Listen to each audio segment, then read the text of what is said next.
আমাদের শরীরে থাকে এক বিশেষ প্রতিরক্ষা ব্যবস্থা যা আমাদের শরীরকে বিভিন্ন প্যাথোজেন বা রোগ সৃষ্টিকারী জীবাণু থেকে রক্ষা করে। এই প্রতিরক্ষা ব্যবস্থা হলো আমাদের ইমিউন সিস্টেম। জীবাণু যেন আমাদের শরীরে রোগ সৃষ্টি না করতে পারে তা নিশ্চিত করে এই প্রতিরক্ষা ব্যবস্থা।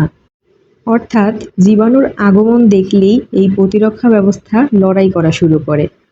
কিন্তু কখনো কখনো প্যাথোজেন এতটাই শক্তিশালী হয়ে যায় যে এই প্রতিরক্ষা ব্যবস্থা বা আমাদের ইমিউন সিস্টেম একা লড়াই করতে পারে না। ঠিক সেই মুহূর্তে এই ইমিউন সিস্টেমকে সাহায্য করে ভ্যাকসিন বা টিকা। কিন্তু কিভাবে কাজ করে এই ভ্যাকসিন? কিভাবে এটি আমাদের দেহকে প্রস্তুত করে আরও শক্তিশালী যুদ্ধের জন্য?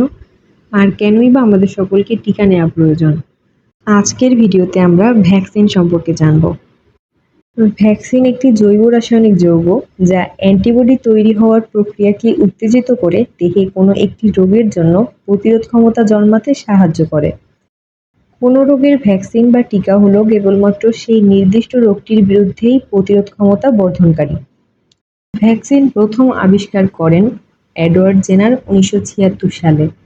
তিনি প্রথমবারের মতন গরুর গুটি বসন্ত থেকে প্রাপ্ত পদার্থ ব্যবহার করে মানুষের শরীরের গুটি বসন্ত প্রতিরোধের জন্য টিকা প্রয়োগ করেন। ভ্যাকসিনের প্রধান উদ্দেশ্য হল রোগ প্রতিরোধ করা, শরীরকে ভবিষ্যতে জীবাণু শনাক্ত করতে সাহায্য করা এবং তার বিরুদ্ধে লড়াই করতে প্রস্তুত করা। ভ্যাকসিন আসলে ওই নির্দিষ্ট প্যাথোজেন বা রোগ সৃষ্টিকারী জীবাণুর অ্যান্টিজেন নিয়ে তৈরি হয়। এখন অ্যান্টিজেন কি? অ্যান্টিজেন হলো রোগ সৃষ্টিকারী জীবাণু, যেমন ভাইরাস বা ব্যাকটেরিয়ার একটি নির্দিষ্ট অংশ যা প্রতিরোধ ক্ষমতাকে সক্রিয় করতে সক্ষম। কোনো প্রাণীর দেহে রোগ সৃষ্টিকারী ভাইরাস, ব্যাকটেরিয়া ইত্যাদি জীবিত, কিন্তু যার রোগ সূচনাকারী ক্ষমতা শূন্য বা মৃতদেহ বা কোনো অংশবিশেষ হতে প্রস্তুত ঔষধ হলো ভ্যাকসিন, যা ওই প্রাণীর দেহে ওই ভাইরাস বা ব্যাকটেরিয়ার বিরুদ্ধে অ্যান্টিবডি সৃষ্টি করতে পারে।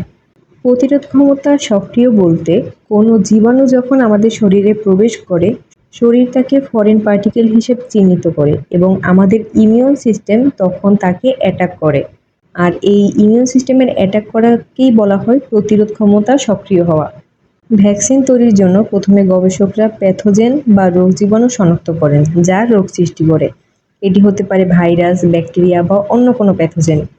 গবেষকরা প্যাথোজেনের প্রোটিন, কার্বোহাইড্রেট এবং অন্যান্য গঠন উপাদান বিশ্লেষণ করেন। তারপর তারা পরীক্ষা করেন কোন প্রোটিন বা অণু শরীরের ইমিউন সিস্টেমকে সক্রিয় করে। এভাবে বিভিন্ন স্টেপ পার হয়ে গবেষকরা সঠিক অ্যান্টিজেন চিহ্নিত করতে সক্ষম হন যা ভ্যাকসিনের মূল উপাদান হিসেবে কাজ করে। এরপর যখন একটি ভ্যাকসিন শরীরে প্রবেশ করানো হয়, এটি একটি নির্দিষ্ট অ্যান্টিজেন প্রবর্তন করে।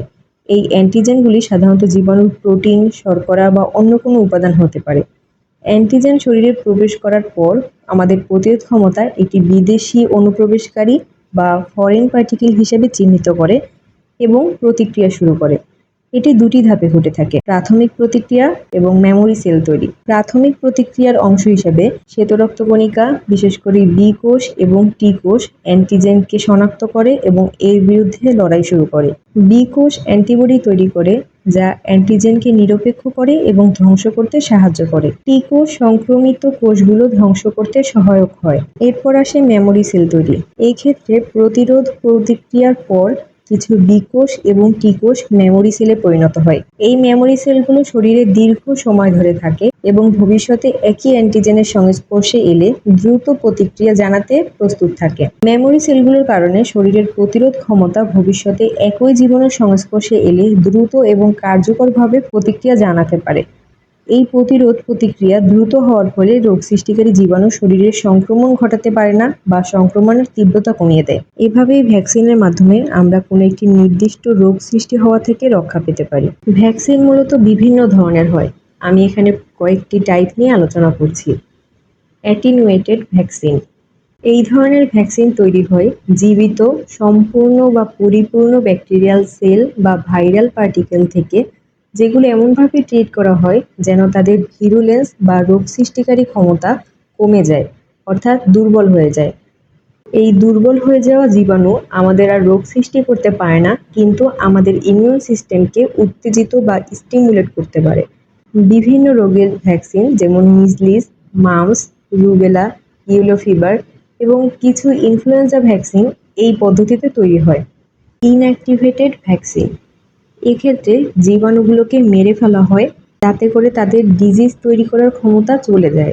এরপর সেগুলো দিয়ে ভ্যাকসিন তৈরি করা হয়, কিন্তু তবুও তারা আমাদের ইমিউন সিস্টেমকে স্টিমুলেট করতে পারে। Polio vaccine, hepatitis A vaccine ইত্যাদি হচ্ছে ইনঅ্যাক্টিভেটেড ভ্যাকসিন। টক্সয়েড ভ্যাকসিন, এই ধরনের ভ্যাকসিন তৈরি হয় বিভিন্ন প্যাথোজেন থেকে পাওয়া টক্সিন থেকে। আর এই টক্সিনগুলো কেমিক্যাল ব্যবহার করে এমনভাবে পরিবর্তন করা হয় যেন তাদের হার্মফুল ইফেক্টগুলো চলে যায়, কিন্তু আমাদের ইমিউন রেসপন্স স্টিমুলেট করার অ্যাবিলিটি যেন তাদের মধ্যে থাকে তা নিশ্চিত করা হয়।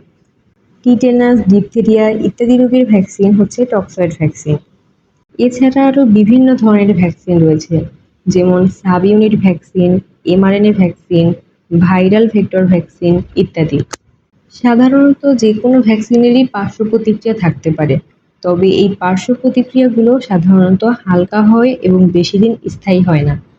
এই সাইড এফেক্টগুলো পার্সন টু পার্সন ভ্যারি করে, যদিও দুর্লভ, কিন্তু কিছু ক্ষেত্রে গুরুতর পার্শ্ব প্রতিক্রিয়া যেমন অ্যালার্জিক রিয়াকশন দেখা দিতে পারে। এজন্য ভ্যাকসিন নেওয়ার পরে সাধারণত ক্লিনিকে 15 থেকে 30 মিনিট অবস্থান করতে বলা হয়। ভ্যাকসিন নেওয়ার আগে ডাক্তারের সাথে কথা বলে নেওয়া গুরুত্বপূর্ণ। এছাড়া কারো যদি পূর্বের কোনো অসুখ বা অ্যালার্জি থেকে থাকে তাহলে ডাক্তারকে জানানো সেটা জরুরি। ভ্যাকসিন গ্রহণের পর যেসব পার্শ্ব প্রতিক্রিয়া বা সাইড এফেক্ট দেখা যায় সেগুলো হলো, ভ্যাকসিন প্রয়োগের স্থান কিছুটা ব্যথা বা লালচে হতে পারে, অর্থাৎ ইনজেকশনের জায়গায় ব্যথা বা ফুলে যাওয়া। হালকা জ্বর দেখা দিতে পারে, শরীরে অবসাদ বা ক্লান্তি অনুভূত হতে পারে, কিছু ক্ষেত্রে মাথা ব্যথা হতে পারে। এছাড়া স্নায়ুর ব্যথা বা পেশিতে ব্যথা হতে পারে। কিছু রিপোর্টে দেখা গেছে যে কোভিড ভ্যাকসিন মস্তিষ্কের ক্ষতির জন্য দায়ী। সাধারণত এসব সাইড ইফেক্টস কয়েকদিনের মধ্যে চলে যায়, তবে যদি কোনো গুরুতর পার্শ্ব প্রতিক্রিয়া দেখা যায়, যেমন শ্বাসকষ্ট, বুকে ব্যথা বা চামড়ায় বড় র্যাশ, তাহলে দ্রুত চিকিৎসকের পরামর্শ নেওয়া উচিত। এই ছিল আজকের ভিডিওটি ভালো লেগে থাকলে সাবস্ক্রাইব করে রাখতে পারেন। এতক্ষণ সাথে থাকার জন্য ধন্যবাদ।